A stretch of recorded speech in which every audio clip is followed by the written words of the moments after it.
पनीरचे ना छोटे छोटे तुकडे करून घेतलेले आहे. गरम तेलामध्ये फ्राय करायला टाकून घेतले. त्यावरती थोडंसं मीठ टाकून घेतलं. जास्त प्रमाणात काय पनीर फ्राय नाही केलं, लगेच काढून घेतलं.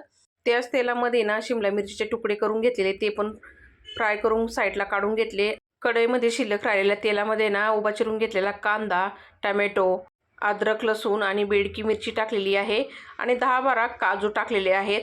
आता हे सर्व आहे ना व्यवस्थित कांदा टमाटर गळूपर्यंत चांगलं परतून घेतलं आणि साईडला काढून थंड करून मिक्सरला फिरून घेतलं.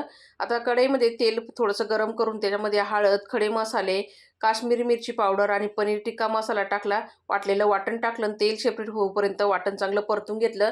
नंतर फ्राय केलेली शिमला मिरची आणि पनीर त्याच्यामध्ये टाकलं आणि मिक्स करून ना अर्धा ग्लास पाणी गरम करून टाकलं. उकळी काढून चवीनुसार मीठ टाकलं. परत एकदा चांगली उकळी काढून घेतली. तयार झाला मंडळी तर मस्त असा टेस्टी आपला पनीर मसाला. एकदा नक्की ट्राय करून बघा. भेटूया पुढच्या व्हिडिओमध्ये. धन्यवाद.